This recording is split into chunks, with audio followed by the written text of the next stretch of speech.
Hello guys, Kollengode കാണാൻ പോയതാണ് അപ്പോൾ നമ്മുടെ ഇന്നത്തെ വീഡിയോ. ഞാനും അച്ഛനും കൂടി സ്കൂട്ടിമേലാണ് പോയത്. ആ ബാക്കിൽ കാണുന്നതെല്ലാം നെല്ലിയാമ്പതിയുടെ മലകളാണ്, നെല്ലിയാമ്പതി മലനിരകളാണ് കാണുന്നത്. അപ്പോൾ നമ്മൾ വന്നിരിക്കുന്നത് താമരപ്പാടം, സീതാർകുണ്ട്, പിന്നെ പ്രകൃതി ക്ഷേത്രം. ഇതും കണ്ട് അയ്യപ്പേട്ടൻ്റെ ഇടയിൽ ഭക്ഷണം കഴിച്ചിട്ട് ആദ്യം നമ്മൾ സീതാർകുണ്ടിലോട്ടാണ് പോയി. ആ മലയിൽ അങ്ങോട്ട് നമ്മൾ പോകണം. അതിൻ്റെ താഴെയാണ് നമ്മുടെ സീതാർകുണ്ട്. അപ്പോൾ നമുക്ക് ടിക്കറ്റൊക്കെ ഉണ്ട്. ടിക്കറ്റ് ഇപ്പോൾ വലിയ ആൾക്ക് 30 രൂപയും ചെറിയ ആൾക്ക് 20 രൂപയാണ് ടിക്കറ്റ്. പിന്നെ വണ്ടിയിലൊക്കെ പോവുകയാണെങ്കിൽ കാറിന് 50 രൂപയും 2 വീലറിനാണെങ്കിൽ 10 രൂപ ആണ് അവിടുത്തെ പാർക്കിംഗ് ഫീസ്. അത് കഴിഞ്ഞിട്ട് അവിടെ കടയും സംഭവങ്ങളെല്ലാം അപ്പുറത്തുണ്ട്. നമ്മൾ ഇങ്ങോട്ട് കയറണം. ഈ സ്റ്റെപ്പെല്ലാം കയറി അധിക ദൂരം നടക്കാനല്ല, കുറച്ചേ ഉള്ളൂ. കയറി കഴിഞ്ഞാൽ നമുക്ക് നമ്മുടെ വാട്ടർഫോൾസ് കാണാം. ഞാൻ വിചാരിച്ച വെള്ളം ഒന്നും ഉണ്ടാവില്ല എന്ന്, കാരണം ഇപ്പോൾ വേനൽക്കാലമൊക്കെ അല്ലേ, അധികം മഴയൊന്നും ഇല്ലല്ലോ, അപ്പോൾ വെള്ളം ഉണ്ടാവില്ല എന്ന് വിചാരിച്ച്.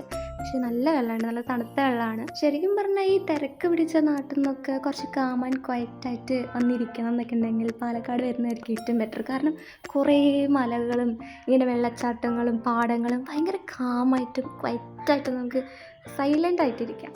ഭയങ്കര ഫ്രഷായിട്ട് നമ്മുടെ മൈൻഡ് ഭയങ്കര ഫ്രഷായി കിട്ടാനൊക്കെ ഇവിടെയൊക്കെ വരുന്നതായിരിക്കും ബെറ്റർ എന്ന് എനിക്ക് തോന്നി. പിന്നെ മുകളിൽ നിന്ന് താഴത്തോട്ട് ഇറങ്ങി നമ്മൾ വെള്ളത്തിലോട്ട് ഇറങ്ങി കുറച്ച് നേരം വെള്ളത്തിലൊക്കെ നിന്നിട്ട് പിന്നെ നമ്മൾ തിരിച്ച് വരികയാണ് ചെയ്തത്. ഇവിടത്തോട്ട് വരാൻ കുറച്ച് ബുദ്ധിമുട്ടാണ്. വഴിയൊക്കെ കുറച്ചിങ്ങനെ കല്ലും മണ്ണൊക്കെ ആയിട്ട് കുറച്ച് ബുദ്ധിമുട്ടാണ്. നല്ല തണുപ്പുണ്ട്. മീന് ക്ലിയർ ആകുമോന്ന് അറിയില്ല. മീനുണ്ട്, പക്ഷെ നിറച്ച് മീനുണ്ട്. നല്ല രസമുണ്ട്. വെച്ചാ തിരിച്ചു പോവാണ്. എത്ര രൂപയായിരുന്നു വെച്ചാ ഇങ്ങോട്ട് കയറാൻ? ഇവിടെ ഒരാൾക്ക്, കുട്ടികൾക്കും വലിയവർക്കും 30, കുട്ടികൾക്ക് 20. പിന്നെ പാർക്ക് ചെയ്യണതെല്ലാം പേ പാർക്കിംഗ് ആണ്. 2 വീലറാണെങ്കിൽ 10 രൂപ, 4 വീലറാണെങ്കിൽ 50 രൂപ കൊടുക്കണം. രസമുണ്ട് പക്ഷെ കാണാൻ. വെള്ളം ഉണ്ടാവില്ല ചോദിച്ചു, പക്ഷെ വെള്ളമുണ്ട്.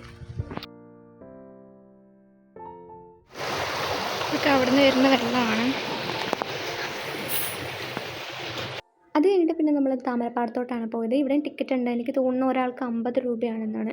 ഇവിടെയൊക്കെ വരുമ്പോൾ പ്രത്യേകിച്ച് വൈകുന്നേരങ്ങളിൽ വരുന്നതായിരിക്കും ഏറ്റവും ബെറ്റർ. കാരണം രാവിലെ ആകുമ്പോൾ നമുക്ക് ഇത്രയും ദൂരം ഇങ്ങനെയൊക്കെ നടന്ന് കാണണ്ടേ വെയിലത്ത്, അത് കുറച്ച് ബുദ്ധിമുട്ടാണ്. അത് ഒഴിച്ച് കഴിഞ്ഞാൽ നല്ല രസമാണ്. പാട്ടൊക്കെ വെച്ചിട്ടുണ്ട് അവിടെ. ഇങ്ങനെ എപ്പോഴും ആ ചെടിയൊക്കെ ഇങ്ങനെ നിറച്ച് പൂവായിട്ടാണ് നിൽക്കണതിൽ. എങ്ങനെയാണ് ഇത്രയും പൂവ് നിൽക്കുന്നത്? വളം ഇട്ടിട്ടായിരിക്കും, പക്ഷെ നല്ല രസമുണ്ട് കാണാനായിട്ട്. പിന്നെ നമുക്ക് കുറച്ച് നടന്നു കഴിഞ്ഞാൽ ഓരോ മരത്തിൻ്റെ താഴെ ഇങ്ങനെ ഇരിക്കാനുള്ള സെറ്റപ്പൊക്കെ ഉണ്ട്. അപ്പോൾ ഒരു വൈകുന്നേരമൊക്കെ വരികയാണെങ്കിൽ നമുക്ക് സൺസെറ്റൊക്കെ കാണാം. നേരെ ഓപ്പോസിറ്റ് മലനിരകളാണുള്ളത്. ചായയും പിടിച്ചിട്ട് അവിടെ ഇരിക്കുകയാണെങ്കിൽ നല്ല കാം ആൻഡ് ക്വയറ്റ് ആയിരിക്കും. കാരണം പാട്ടും വെച്ചിട്ടുണ്ട്. പിന്നെ ലൈറ്റൊക്കെ ഇതിലുണ്ട് കേട്ടോ. അപ്പോൾ അതൊക്കെ കാണാൻ നല്ല രസമായിരിക്കും. ഇഷ്ടംപോലെ തുമ്പിയുണ്ടായിരുന്നു. തൊടാൻ പാടില്ല, നല്ല നമ്മളറിയാതെയൊക്കെ തൊടും.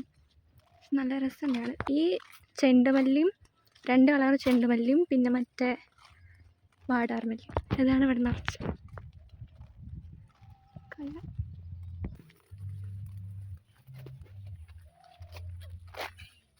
പിന്നെ നമ്മൾ അവിടെ നിന്ന് നേരെ ചിങ്ങഞ്ചിറയിലുള്ള പ്രകൃതി ക്ഷേത്രത്തിലോട്ട് പോയി. അവിടെ എനിക്ക് തോന്നുന്നു ഇപ്പോൾ വീക്കെൻഡിലല്ലേ പോയതുകൊണ്ട് ഇപ്പോൾ പോയ സ്ഥലത്തൊക്കെ വളരെ തിരക്ക് കുറവായിരുന്നു. നല്ല കാം ആൻഡ് ക്വയറ്റായിട്ട് ഇരിക്കാൻ പറ്റിയുള്ളൊരു സ്ഥലമാണ്. നല്ല തണുപ്പുണ്ട്. അമ്പലത്തിൽ കുറേ വഴിപാടുകളൊക്കെ ഉണ്ട് കേട്ടോ. കുട്ടികളില്ലാത്തവർക്കും അതുപോലെ വീട് വെക്കാൻ ആഗ്രഹമുള്ളവർക്കൊക്കെ അവിടെ ഇങ്ങനെ കുറേ വഴിപാടുകളൊക്കെ ഉണ്ടായിരുന്നു. ഞങ്ങൾ പിന്നെ അവിടെ നിന്ന് കുറച്ചൊന്ന് മുകളിലോട്ട് കയറിയപ്പോഴാണ് ഈ ഒരു വ്യൂ കണ്ടത്. ഒരു വീടുണ്ട്, അതിൻ്റെ ഫ്രണ്ടിലുള്ള ചെറിയൊരു കുളം പോലത്തെ ഒരു ഐറ്റമാണ് അവിടെ. താറാവും നല്ല രസമുണ്ടായിരുന്നു കാണാനായിട്ട്.